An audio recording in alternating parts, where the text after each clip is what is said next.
할렐루야. 오늘 옆에 앞뒤에 계신 분들과 이렇게 인사했으면 좋겠습니다. 하나님께서 우리를 부르셨습니다. 네, 오늘도 하루 정말 또 수고하시고 직장에서 곧바로 달려오신 분들, 식사도 아직 못하신 분들도 계신 걸로 알고 있습니다. 우리가 마음을 들여 나왔는데 주께서 우리를 부르시고 이 마음을 동하게 하신 줄을 믿습니다. 오늘 그렇다면 주님께서 또 어떤 말씀으로 우리 가운데 허락하시는지 요한계시록 14장 1절부터 5절까지 말씀을 우리가 읽고 나누도록 하겠습니다. 요한계시록 14장 1절부터 5절까지 말씀이 되겠습니다. 다 찾으셨으면 1절부터 5절까지 저 한 절, 여러분 한 절 교독합니다. 또 내가 보니 보라, 어린 양이 시온산에 섰고 그와 함께 14만 4천이 서 있는데 그들의 이마에는 어린 양의 이름과 그 아버지의 이름을 쓴 것이 있더라.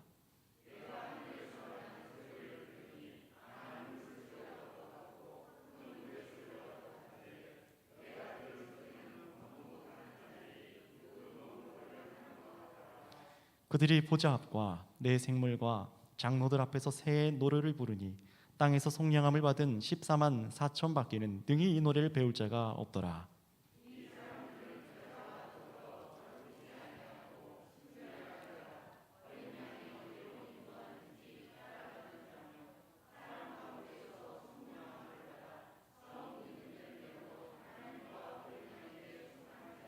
함께 있습니다. 그 입에 거짓말이 없고 흠이 없는 자들이더라. 아멘.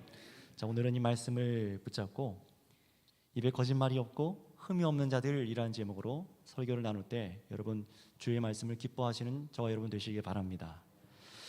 우리가 무언가를 선택하는 기준에 있어서 사람들이 이런 얘기를 하는 것을 여러분 들어보셨을 거예요.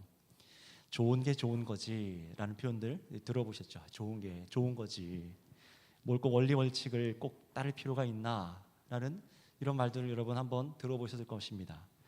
그렇다면 여러분, 이 좋은 게 좋은 거다, 이 말이 우리 그리스도인들에게도 적용되는 말일까요? 마음속으로 생각을 해보세요. 답을요. 좋은 게 좋은 거다, 이 말이 우리 그리스도인들에게도 어울리는 성경적인 표현일까요? 생각해 보시기 바랍니다. 우리 그리스도인들에게 그렇다면 좋은 것이란 무엇입니까? 성경에서는 단호하게 말씀하고 있어요. 성경에서 말씀하시는 좋은 것이란 오직 말씀이 가르치는 대로 순종하는 것이죠. 그 다른 외의 것을 생각할 수가 없습니다. 우리를 구원에 이르게 하여 영생을 얻게 하는 이 말씀, 그리스도를 믿고 정도를 따라 걷는 것이 좋은 것입니다. 하나님께서 보시기에 좋은 것이 그리스도인들에게도 좋은 것이에요. 그런데 어떻습니까? 오늘날 우리가 살아가는 이 인본주의적 세상 안에 팽배해 있는 가치관들은 일의 어떤 이 과정과 결과가 누구 보기에요? 사람들이 보기에 좋은 것을 좋은 것이라고 여깁니다. 누가 기준이죠? 결국 사람이죠. 하나님 말씀, 하나님의 뜻이 아니라, 하나님이 기뻐하시고 좋은 뜻이 아니라 사람이 보기에 좋은 것을 좋은 게 좋은 거다라고 세상은 말을 해요. 하지만 여러분, 지난주 우리 13장 앞선 이 13장 말씀에서 보셨던 것처럼 이마에 666 이 짐승의 표를 받은 사람들은 어떤 사람들이었는가를 한번 잘 생각해 보시기 바랍니다. 하나님을 모방하여서 결국 불완전한 마귀와 이 적그리스도와 거짓 선지자들을 따르는 이 모든 사람들은 불완전하고 하나님의 선하신 창조의 의도와 뜻을 결코 이룰 수 없는 사람들이라고 말씀을 드렸어요. 영적인 의미였죠.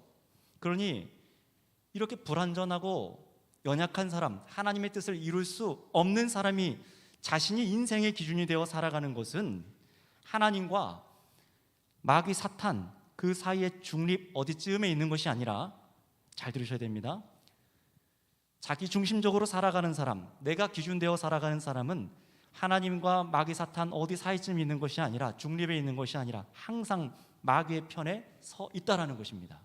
이것이 성경에 밝혀주는 인생의 위치예요. 선과 악의 실체가 분명하듯이 사람은 자신이 속한 곳이 딱 하나일 수밖에 없습니다. 중간은 없어요. 우리를 창조하시고 지으신 하나님께 속할 것이냐, 아니면 우리를 창조하신 하나님을 떠나서 마귀에게 속할 것이냐, 이 두 가지만을 말씀합니다. 그런데 오늘 이 14장은요 앞에 이 13장과 대비시켜서 이 짐승의 표를 받은 그 추종자들과 이마에 그 짐승의 표를 받은 그 추종자들과는 반대로 진짜 성도, 진짜 예수를 믿는 성도가 어떻게 다른지를 이 14장부터 보여주기 시작해요. 대비가 분명히 될 겁니다. 그렇다면 우리도 비춰볼 수 있어야겠죠. 자, 먼저 사탄은 어땠습니까? 이 상징적인 표현으로 무저갱에서 올라와서 바다의 모래 위에 서서 바닷가에 서서 바다에서 올라오는 첫 번째 짐승과 땅에서 올라온 두 번째 짐승을 기다려서 함께 계속해서 성도들을 세상 가운데 괴롭히는 것이 이 환상 가운데 보여졌어요. 이것이 13장에서 보여준 모습이었죠. 그런데 예수님과 성도들은 어디 있다라고 성경은 오늘 말씀할까요? 우리 한번 1절 말씀을 읽어보도록 하겠습니다. 1절 말씀입니다. 함께 있습니다. 시작.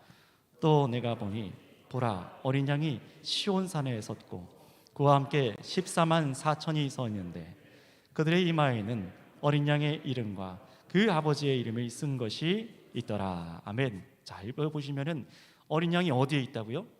시온산에 있다라고 말해요. 마귀는 어디에 있습니까? 바다 위에, 바다 모래 앞에, 그죠? 그리고 적그리스도, 그 다음에 거짓 선지자들과 함께 666 이마의 표를 받은 사람들과 세상 가운데 있습니다. 그런데 어린 양은 어디에 있냐면은 시온산에 섰고 또 그들과 함께 있는 사람들이 있으니 누굽니까? 14만 4천 성도들이 그와 함께 시온산에 서 있다라고 얘기를 하고 있어요. 자, 보세요. 벌써 이 소속이 다른 겁니다. 소속이 달라요. 세상 권세를 숭배하며 거짓 선지자들에게 미혹당하며 살아가는 이 666표를 받은 자들과 참된 성도는 전혀 있는 곳이 다른 것을 성경에서 지금 보여주고 있습니다. 어느 정도 섞여 있거나 양다리 걸치거나 그런 것이 아니라 소속이 완전히 다르다는 거예요. 그렇다면 여러분, 우리가 이 세상에서 마귀의 공격에서 핍박 가운데 살아가고 있지만 그럼에도 전혀 다른 가치관과 믿음, 삶의 모습을 취해야 될 이유가 여기에 있어요. 똑같이 우리는 세상에서 저들과 함께 살고 있고 세상의 문화와 문물을 우리도 이용할 수 있고요. 여러분도요.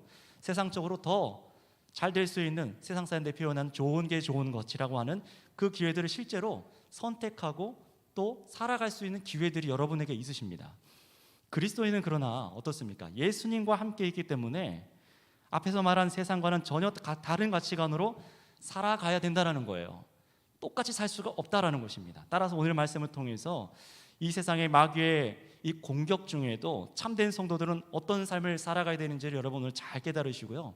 그리고 오직 유일하게 이 땅 가운데 승리의 노래를 부를 수 있는 것은 저 666 표를 받은 그 사람들이 아니라 이 시온산에서 어린 양과 함께 선 사람들이라는 것을 말씀을 통해 깨닫고 여러분의 삶을 확고하게 하실 수 있기를 바랍니다. 자, 그렇다면 1절 다시 한번 보세요. 어린 양이 시온산에 섰다라고 했는데 이건 앞에 말씀드린 대로 의도적으로 지금 마귀와 그 수하들이 다른 곳에 서 있는 것을 환상 가운데 보여주는 겁니다. 교회가 이것을 읽도록 하여서 우리가 어디 소속에 있구나, 저들과 우리가 어떻게 다르구나라는 것을 인식하면서 이 말씀을 듣게 하는 것이죠.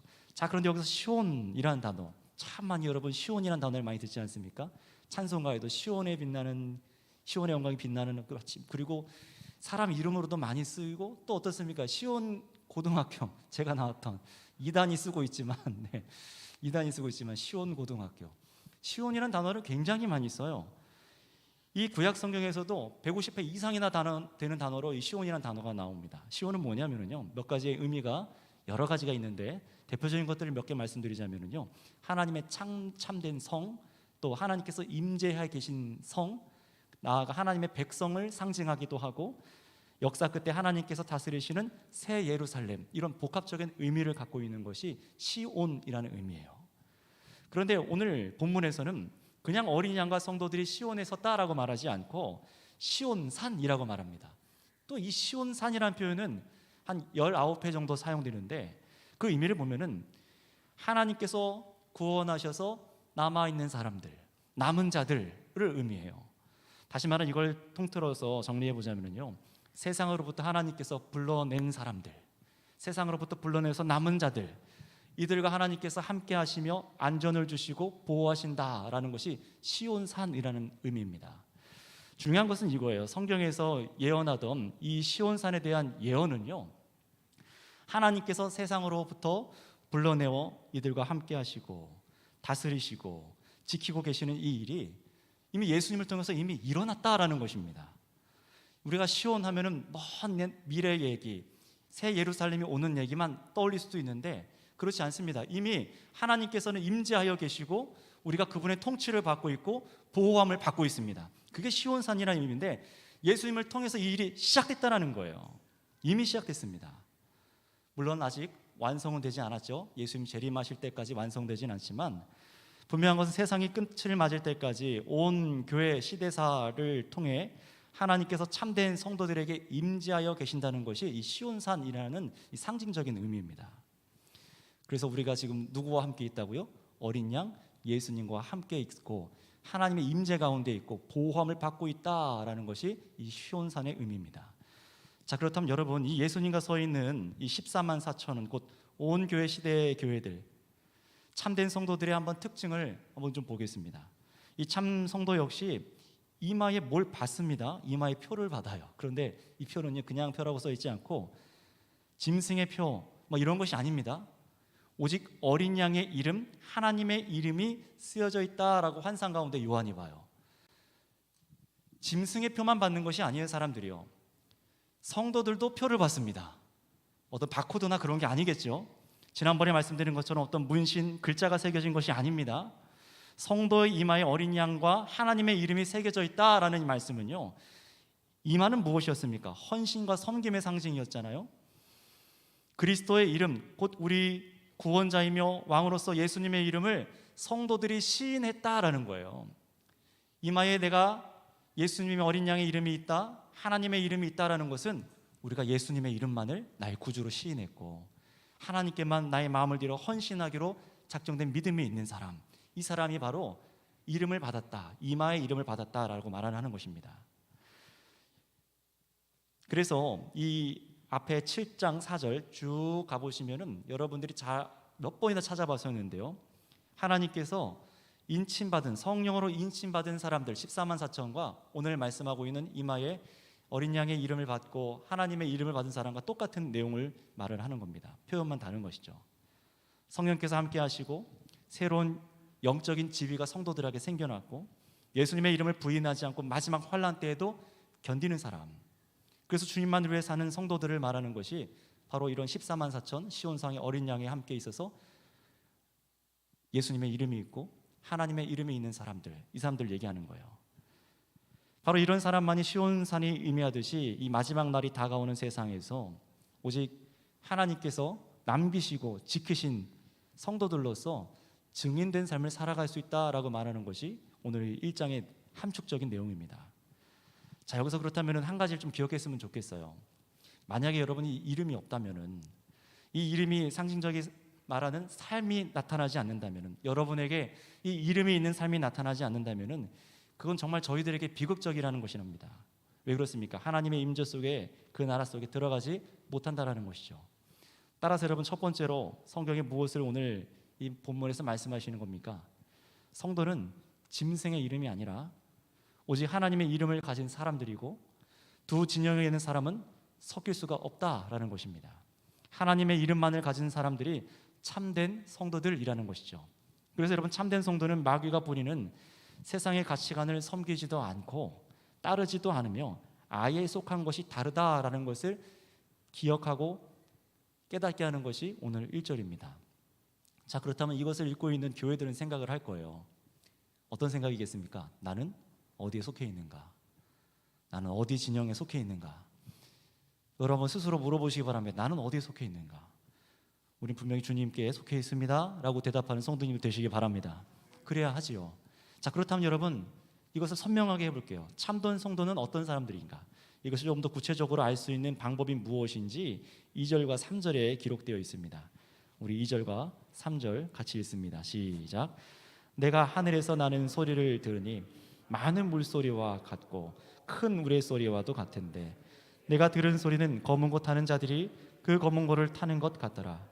그들이 보좌 앞과 내 생물과 장로들 앞에서 새 노래를 부르니 땅에서 속량함을 받은 14만 4천 밖에는 능히 이 노래를 배울 자가 없더라. 아멘. 자, 이번에는 요한이 환상을 보다가 이제 하늘에서 소리를 듣기 시작합니다. 하늘에서 나는 소리를 들어요. 이것은 어떤 연결이냐면 계속 이런 반복이 있는데요, 하늘에서 환상을 본 것을 들은 것으로 환상을 해석해 주는 겁니다. 계속 이런 반복이 일어나요. 그런데 이 소리를 이렇게 묘사해요. 많은 물소리 같은 소리가 들리고 우레소리 같이 막 우릉우릉하는 소리가 들리는 것 같고 검은 고 타는 것 같더라라고 기록합니다. 물론 검은 고가 우리가 생각하는 우리나라 전통악기 그것을 말하는 것이 아닙니다. 이것은 무슨 말이냐면요, 답부터 말씀드리자면 수많은 성도들이 승리하여 노래하는 소리입니다. 수많은 성도들이 그리스도 안에서 승리하여서 노래하는 소리가 바로 이 소리라는 거예요. 많은 물소리와 큰 우레소리와 같다 라고 말하는데, 그만큼 모든 시대 속에서 구원받은 자들이 엄청난 수의 성도들이 지금 노래하고 있는 것을, 하늘로부터 노래하고 있는 것을 상징적으로 표현하고 있는 것입니다. 그런데 이 검은고와 또 3절의 새 노래라는 것은요, 계시록에 딱 세 군데에 나와요. 모두가 어떤 노래를 의미하냐면요, 예수님께서 이기셨다, 예수님께서 승리하셨다, 함께하는 성도들도 승리했다라는 것을 말하는 것을 새 노래를 부른다, 검은고를 타고, 이런 식으로 나와 있어요. 따라서 여러분, 이 검은고나 새 노래 나오면 무엇을 기억해야 됩니까? 성도는 이겼다라는 겁니다. 그리스도께서 이겼다라는 겁니다. 그런데 여기서 중요한 것이 있죠. 이 구속받은 성도들이 부르는 노래가 무슨 노래라고요? 옛날 노래가 아니라 새 노래라고 하고 있어요. 이 새 노래가 무엇입니까? 전에도 한번 제가 설교 시간에 이 본문을, 앞전 본문을 갖고서 말씀을 드렸어요. 오직 참된 성도들만이 666이 낙인이 찍혀있는, 영적인 낙인이 찍혀있는 그 사람들은 못하고 참된 성도들만이 이 새 노래를 부를 수 있다고 말해요. 전에 계시록 5장에서 이걸 설명해 드렸습니다. 이 새 노래란 무엇입니까? 예수님께서 이 땅에서 죄악을 이기신 방법을 찬양하는 노래죠. 이전에 없던 노래, 다시 말하면 십자가 죽으심으로 죄악을 끊으시고 성도 역시 이 어린 양의 십자가의 삶이 하나님의 지혜입니다, 이 십자가의 길만이 생명의 길입니다 라고 믿고 따라가는 삶을 바로 새 노래라고 말씀을 드렸습니다. 정말 새로운 노래를 곡을 지어서 짓는다는 얘기가 아니죠. 바로 그래서 오늘 본문에서도 그렇게 말씀하고 있는 거예요. 이 세상 나라들과 권세로부터 부귀와 영화와 그리고 폭력과 세상의 좋은 것들, 사람들이 섬기는 승리주의, 물질, 만능주의와 같은 것을 세상은 노래하고 살아가고 있는데, 그것이 마귀가 원하는 일이죠. 그런데 성도는 이런 세상에서 전혀 다른 것을 즐거워하는, 추구하는 사람들이다 라고 말하는 겁니다. 그것이 무엇입니까? 오직 희생하신 어린 양 예수님께만 생명이 있습니다 라고 고백하고 살아가는 거예요. 이것이 바로 새 노래를 하는 사람들이라는 겁니다. 세상에서 666 짐승의 표를 받은 사람, 이 영적으로 속아서 세상을 섬기고 하나님을 거역하는 불완전한 상태에 빠져 있는 사람은요, 결코 예수님의 십자가 사건을 승리로 여기질 않습니다. 예수님의 희생과 죽으심과 낮아짐, 참으심, 십자가를 미련한 것으로 여기고 자신의 삶과는 전혀 맞지 않는다고 여겨요. 그래서 결국 어떻습니까? 새 노래를 이들은 배울 수가 없습니다. 교회에 들어와서 흉내는 내볼 수 있겠죠. 뭔가 고상해 보이고 아름다운 삶, 직분을 보면서 야, 이건 무슨 세상 기업처럼 뭐가 있냐? 그래서 나도 저런 직분을 가져볼까? 그러나 어떻습니까? 희생이 요구되고 나를 내려놔야 되고 십자가의 길을 걸어야 되고 참아야 되고 용서해야 되고, 이게 싫어요. 못하는 겁니다. 그러니 어떻게 됩니까? 나가는 거죠. 자기만의 어떤 다른 길을 또 찾는 것이죠. 666표가 있는 사람들은 결코 이 어린 양의 십자가의 삶을 사랑할 수도 없고 노래할 수도 없고 나의 기쁨으로 여길 수가 없는 것입니다. 그래서 오늘 3절에 이 14만 4천 곧 하나님의 이름이 있는 참된 성도들밖에는 이 새 노래를 배울 자가 없다라고 말씀하시는 거예요. 따라서 여러분, 누가 하나님의 이름이 있고 참된 성도라고 지금 가르치고 있는 것입니까? 오직 어린 양의 십자가 승리를 기뻐하고 세상 방법을 찬양하지 않는 자들이라는 것, 이것이 바로 오늘 본문의 두 번째 가르침입니다. 아주 간단하고 명료하죠. 따라서 여기까지 정리해 보자면요, 마귀에게 속하지 않고 하나님의 임재 속에 거하는 이 천국 백성은 오직 하나님의 이름을 가진 자들이고 예수님의 십자가 승리만을 노래하고 그것을 추구하고 살아가는 사람들이라는 거예요. 자, 그런데 오늘 요한에게 보고 듣게 하신 이 환상은 여기에 멈추지 않습니다. 이제 중요한 것으로 넘어가요. 이제 페이지가요. 교회들에게 진정한 승리의 노래를 부르는 참 성도가 누구인지를 더 자세하게 말씀해주고 있습니다. 앞에까지는 그래 그런가 보다라고 할 수 있지만 여기서부터는 우리가 정말 더 선명하게 진영이 갈라지는 것을 느낄 수 있습니다.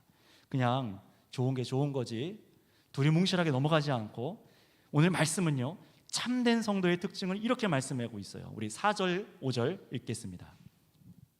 4절 5절입니다. 시작. 이 사람들은 여자와 더불어 더럽히지 아니하고 순결한 자라.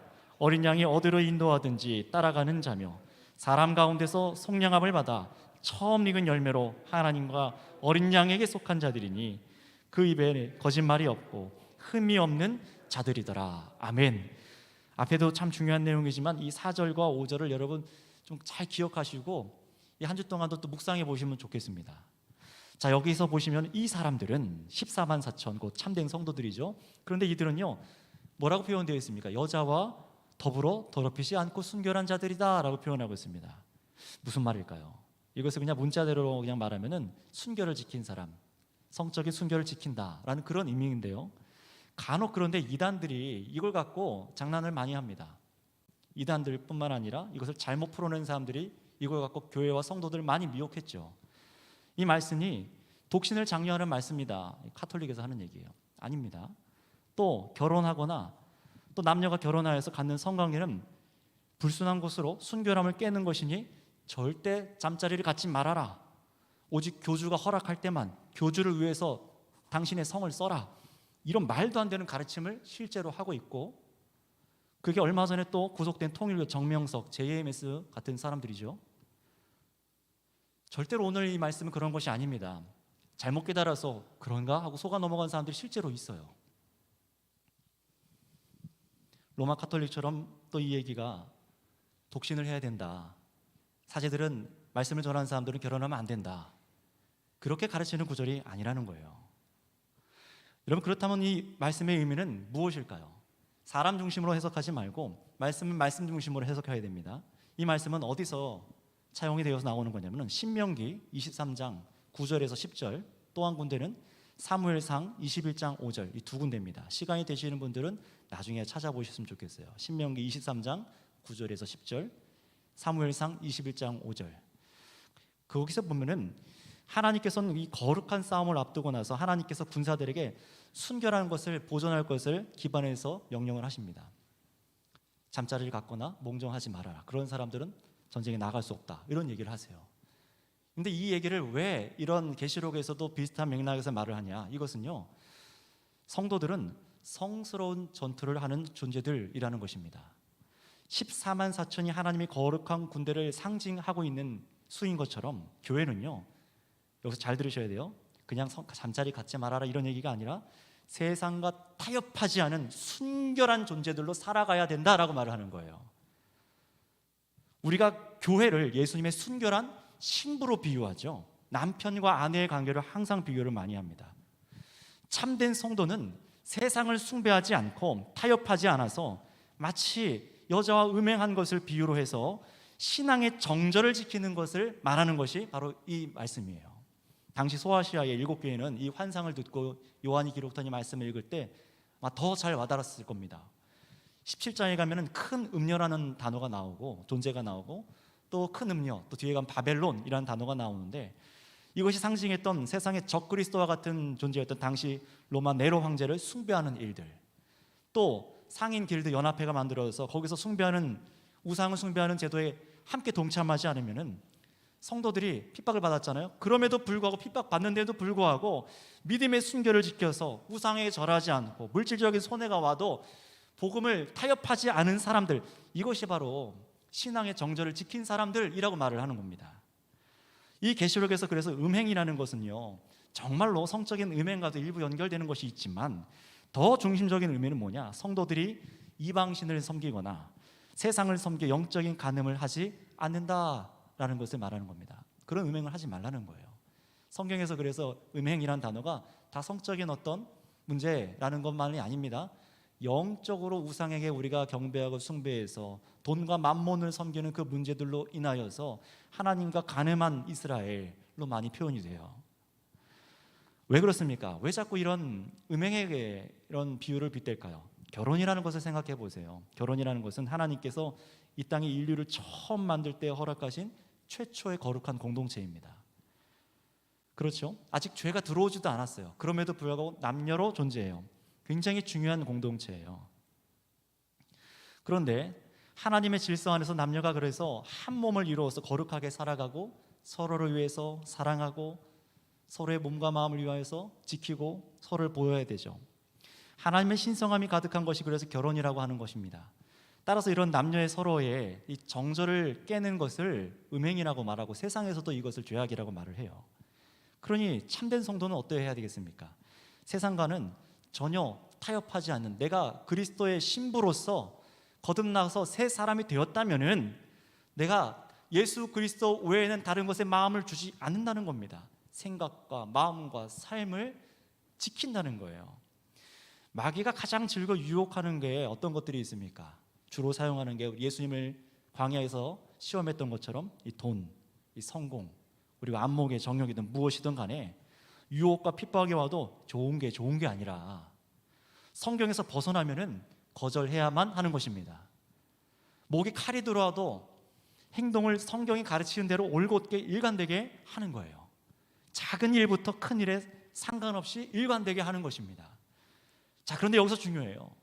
성경이 가르치는 대로라고 말씀드렸습니다. 다시 말하면 하나님께서 말씀하시는 대로, 주께서 인도하시는 대로 그대로 순종하는 자들이라는 것이죠.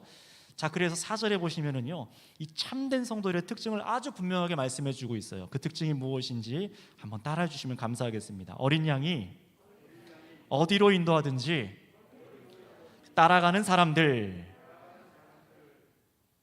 참된 성도들의 특징이 무엇이라고요? 어린 양이 어디로 인도하든지 따라가는 사람들이라고 말합니다. 여러분, 이 말씀이 소망으로 들려지는 분들은 복된 사람들입니다.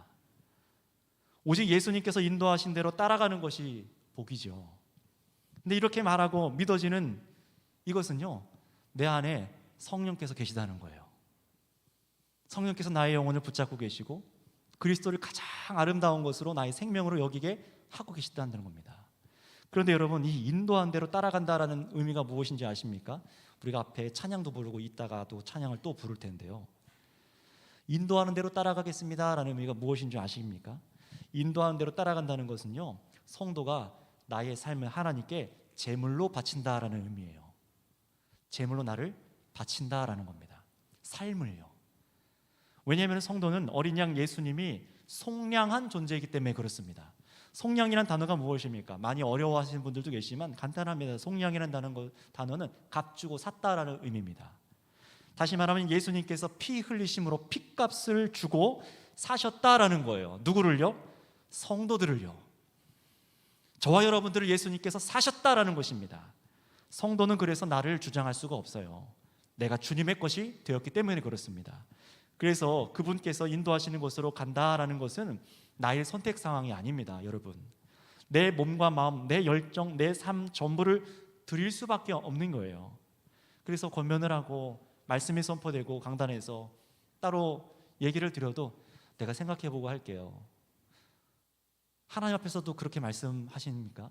잘 생각해 보셔야 돼요. 성경에서는 분명히 말씀하고 있고 그렇게 가라라고 가르치고 있는데 내가 생각해 볼게요. 정확히 생각하셔야 됩니다. 어디에 속해 있습니까? 성도는요, 그런데 이렇게 나의 삶을 전부를 들여서 주님께서 주장하시는 곳에 나아가는 존재들인데, 성도는요, 이런 존재가 되어 산다는 것을 불편해하지 않아요. 어려워하고 싫어하고 억지로 하지 않습니다. 물론 몸이 힘들 수 있고 참아야 하지만 기뻐하고 찬양하고 노래하는 자들이 바로 성도들이에요.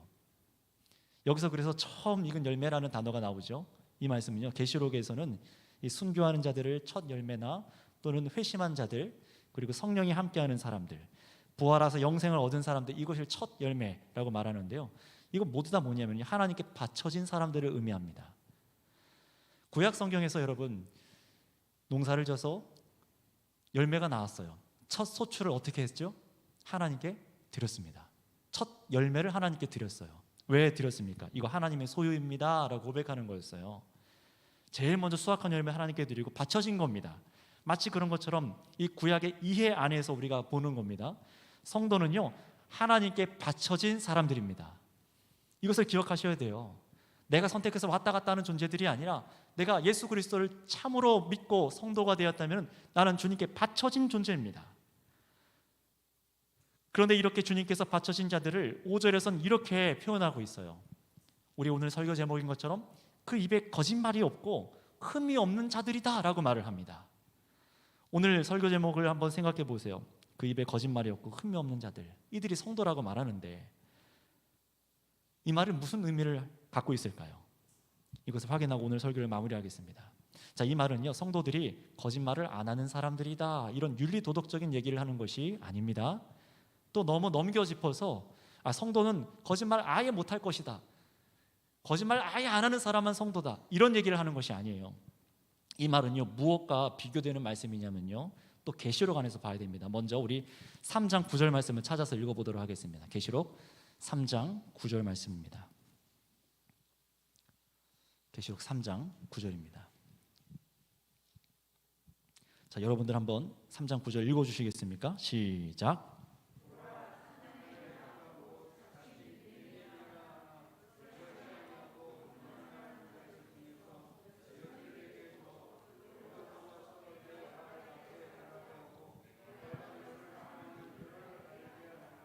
아멘. 제가 이것을 세 번역으로 한번 더 읽어드릴 테니까 비교하면서 보시기 바랍니다. 보아라, 내가 사탄의 무리에 속한 자들을 내 손에 맡기겠다. 그들은 스스로 유대 사람이라고 하지만 사실은 그렇지 않고 거짓말을 하는 자들이다. 보아라, 내가 그들이 와서 내 앞에 꿇어 엎드리게 하고 내가 너를 사랑하였다는 것을 알게 하겠다 라고 말합니다. 아멘. 참된 성도가 아닌 자들은 무슨 존재들이라고요? 거짓말을 하는 자들이다 라고 말해요. 근데 이들이 누구냐면요, 예수 믿는다고 하는 사람들입니다. 예수 믿는다고 하는데 예수님만 주십니다 라고 말하는데 입으로 시인도 하고 찬양도 하고 예배도 다 드립니다. 그런데 뭐가 거짓말이에요? 삶이 그렇지 않은 거짓말하는 사람들이라는 겁니다. 고백은 하는데 삶이 아니라는 거예요. 예수님께서는 사탄의 회당이라고 이들을 말씀하십니다. 어린 양 내 주십니다. 내 노래가 되십니다. 내가 그분의 소유입니다. 제 인생은 주님 거예요. 인도하신 대로 따라가겠습니다 라고 고백하고 살아야 하지만 이 거짓 선지자들, 미혹하는 영의 마음을 빼앗긴 자들, 666의 이름을 받은 자들은요, 우상 숭배하는 사람들을 어떻게 됩니까? 삶을 전혀 반대로 살아가는 거예요. 좋은 게 좋은 거지. 말씀에서도 말하는 것도 좋은 거고 세상에서 좋은 것도 좋은 거고, 여전히 삶의 방식은 인본주의적이고 나 중심적이고 세속화되어 있어서 적당히 타협하는 선에서 괜찮다고 여기고 살아가요. 불법을 저지르는 것은 그래서 아랑곳하지 않습니다. 큰 것만이 아니라, 큰 것은 그래도 좀 양심이 있는지 덜 할지 모르지만 아주 작고 사소한 것에까지 불법을 쉽게 저질러요. 그리고 세상이라는 적그리스도를 섬깁니다. 근데 이것을 본인은 깨닫지 못합니다. 이런 거짓말하는 것이 바로 이런 의미예요. 물론 여러 가지 구체적인 예를 더 들 수 있겠지만 오늘은 성경 안에서 이단들이 하도 다른 것을 갖다 붙이니까 성경 말씀과 연결된 구절로 이 거짓말하는 것이 어떤 것인지, 어떻게 다른 것인지 좀 더 찾아보도록 하겠습니다. 이사야서 53장 9절 말씀입니다.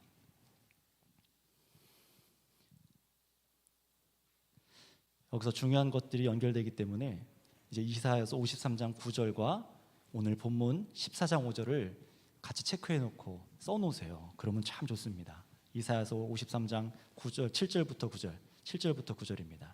이사야서 53장 7절부터 9절과 14장 5절이 연결되어 있어요. 자, 한번 읽어보도록 할까요? 7절부터 9절 말씀입니다. 시작. 그가 곤욕을 당하여 괴로울 때에도 그의 입을 열지 아니하였으며 마치 도수장으로 끌려가는 어린 양과 털 깎는 자 앞에서 잠잠한 양같이 그의 입을 열지 아니하였도다. 그는 곤욕과 신문을 당하고 끌려갔으나 그 세대 중에 누가 생각하기를 그가 살아있는 자들의 땅에서 끊어지면 마땅히 형벌을 내 받을 백성 허물 때문이라 하였으리요. 그는 강포를 행하지 아니하였고 그의 입에 거짓이 없었으나 그의 무덤이 악인들과 함께 있었으며 그가 죽은 후에 부자와 함께 있었도다. 아멘. 누굴 얘기하는 겁니까? 메시아, 그리스도, 예수 그리스도를 상징하는 말씀입니다. 그런데 구절을 보세요. 이 십자가의 삶을 살아가는 이 예수 그리스도가, 메시아가 어떤 존재라고요? 그의 입에 거짓이 없다라는 겁니다. 세상에서 빼앗기고 죽임을 당하고 하지만은 거짓이 없고 흠이 없는 존재로 메시아가 어린 양이 예언이 되어 있습니다. 다시 그렇다면 여러분 이 말씀을 참 기억하시면서 다시 본문 5절로 돌아와 보세요. 거짓말이 없고 흠이 없다라는 것은 무엇을 의미하는 거냐면요, 바로 이 이사야 말씀이 말씀하고 있는 어린 양 예수님의 삶을 따르는 삶을 말하는 겁니다. 그냥 윤리적으로 거짓말 안 한다 이게 아니라 어린 양과 같이 예수님과 같이 이런 삶을 따르는 것을 말하는 거예요. 성경은 성경 안에서 봐야 됩니다. 자, 그럼 좀 정리해 볼게요. 이 말씀은 곧 메시아 구원자 예수님의 성품에 대한 것입니다. 한번 따라해 주시면 감사하겠습니다. 예수님의 성품. 이 말씀은 여기에 연결되어 있어요. 예수님의 성품이요. 예수님의 입에 거짓이 없으셨습니다. 입과 삶에 일치가 되셨어요. 그리고 흠이 없으셨습니다. 이것이 도수장으로 끌려가는 어린 양의 성품이에요. 따라서 여러분 이렇게 정리할 수 있겠습니다. 참된 성도는 누구냐? 바로 이 예수님의 성품을 거울에 비춘 것처럼 따라 사는 사람들을 말하는 것입니다. 이것이 우리가 세 번째 마지막이에요. 참된 성도가 누구라고요? 이 예수님의 성품을 거울에 비춘 것처럼 따라 사는 사람들이요. 예수님께서 배신을 당했습니다. 지난 주일 오전 예배 설교를 들었던 것처럼 예수님께서는 배신당하고 사람들의 매를 맞고 억울함을 당하고 모든 것을 잃어서 빼앗기는 것으로 이 땅에서 삶을 그렇게 마감하셨어요. 여러분 그게 십자가고 그게 어린 양의 삶입니다. 다시 말씀드립니다. 복음 때문에 하나님 나라의 삶 때문에 배신당하고 매 맞고 억울함 당하고 그럼에도 참고 모든 것을 잃어버리고 빼앗기는 것으로 인생을 마감하셨다고요. 이게 십자가의 삶이고 어린 양의 삶이라고 성경은 말합니다. 세상과 반대되는 길을 걸었고 하나님의 말씀대로만 사셨기 때문에 그 일로 인해서 세상에서 박해를 받고 고초당하며 멸시천재를 받으셨어요. 이게 여러분 어린 양이 가셨던 삶입니다. 전혀 화려하지 않아요. 그렇다면 여러분 질문 드리겠습니다. 어린 양 예수님께서 걸으신 길이라고는 이런 것밖에 없으신데 그렇다면 여러분 어린 양이 여러분을 어디든 이끄는 대로 가는 것을 정말로 기뻐하실 수 있겠습니까? 어린 양이 이끄는 그 길을 정말로 마음으로부터 찬양하고 나도 그 길을 가겠습니다라고 결단하실 수 있겠습니까? 그래야만 합니다. 중간은 없습니다. 그래야만 성도라는 거예요. 중요한 것은 마귀가 역사하는 세상과 역행해서 말씀대로 살다 겪는 세상에서 여러분 핍박도 받고 손해도 보는 일들, 또 내 자존심을 완전히 내려놓는 일들 하셔야만 합니다. 또 내 물질을 전부 다 드려야 되는 일들도 생길 때도 있습니다. 내 직장과 전문성이 가져다주는 그 이익을 전혀 나의 유익이라고 생각하지 않고 주를 위해서 세상 가난한 자들과 복음 증거를 위해 사용하느라 그 목적으로 살아가느라 나는 유명해지지 않고 나는 저 사람보다 덜 누리게 되고 세상 사람들처럼 그렇게 호의호식하지는 못하더라도 그럼에도 불구하고 이 길이 맞습니다. 이 길이 사는 길입니다. 이 길이 생명의 길입니다. 예수님께서 보여주신 그 길입니다. 그러면서 정말 말과 믿음과 삶에 일치되는 거짓 없는 삶, 이것 고수하시겠냐라고 지금 성경이 묻는 거예요. 이런 핍박 속에서 성도들아, 소아시아 7교회들아, 온 교회 성도들아, 이 길을 걸어가야 되지 않겠니? 라고 확신에 차서 살아가라라고 말하는 겁니다. 여러분 이것을 믿음의 정절을 지킨다라고 하는 거예요. 이런 어려움이 와도 중간에 멈춰서거나 돈 냄새 따라가지 않고 세상 성공과 인정의 그늘로 피하지 않고 핍박이나 어려움이 와도 주님께서 비춰주신 그 삶 그대로만 정도를 따라 걷는 것입니다. 성경대로만 따라가는 그 삶을 말하는 거예요. 그렇다면 여러분 이 어린 양의 삶을 기뻐하십니까? 정말 기뻐하신가요? 정말 진솔하게 물어보셔야 되는 거예요. 이것은 생명에 걸린 일입니다. 세상 것 잃어버려도 내 영혼이 죄에 물들지 않고 안전한 것을 기뻐하십니까? 이것을 정말로 기뻐하십니까? 영원히 어린 양의 승리만을 기뻐하는 이 마음이 끊이지 않도록 나에게 성령께서 생명을 공급하고 계신 것을 이것 기뻐하고 계십니까? 그래서 내 삶을 전부를 언제나 드릴 수 있는 이 삶을 기뻐하고 계십니까? 이 삶을 기뻐하는 것이 마지막까지 남은 참된 성도라고 말하는 거예요. 어린 양과 시온산의 선 성도라는 겁니다. 중간은 없습니다. 따라서 성도 여러분, 여러분은 어린 양이 인도하는 대로 어디든 따라갈 준비가 되셔야만 합니다. 저와 여러분들이 그런 사람들이 되어야만 합니다. 이 길이 생명의 길임을 아는 것으로 그쳐서는 안 되겠죠. 그 길을 갈 때에 세상 안전이 보장되지 않더라도 두려워하지 않고 나아가는 것이 정말 거짓말하지 않고 흠이 없는 예수님을 닮아 살아가는 것, 이것과 일치되어야 되는 거예요. 정말로 여러분, 우리가 다 이런 성도들 되기 원합니다. 정말로 마음으로부터 바라고 소망하는 사람들, 겉모습이 아니라 지금까지 내가 어떻게 살아왔느냐, 그게 아니라 지금 이 시간 성령께서 말씀을 통해서 저와 여러분들의 영혼을 두드리고 있잖아요. 이것을 듣고 깨달아서 주님 그렇습니다라고 마음을 드리는 그런 은혜가 여러분 가운데 있으시길 바랍니다. 그렇다면 오늘 예배로 여러분 감사의 예배를 드리고 계시듯이 우리가 정말로 거짓말하는 자들 되지 않고 세상과 차별된 삶을 살아가시길 바랍니다. 더 많이 갖고 더 많이 세상 것을 누리고 돈과 명예와 성적 쾌락이나 권력을 쫓지 맙시다. 이젠 그것을 내가 싫어합니다라고 말할 수 있어야 되고 오직 주에게만 따르는 자인 것을 하나님께 삶으로 보여드려서 우리가 정말 시온산에서 어린 양과 함께 하나님을 찬양하는 이 우레소리와 같은 많은 물소리와 같은 그 성도들과 함께 영광의 주님을 찬양하는 저와 여러분 다 되시기를 바랍니다. 기도하겠습니다. 딱 한 가지만 여러분 이 시간 기도합니다. 여러분 오늘 말씀 앞에 우리의 소속이 드러나셨을 거예요. 여러분 어디에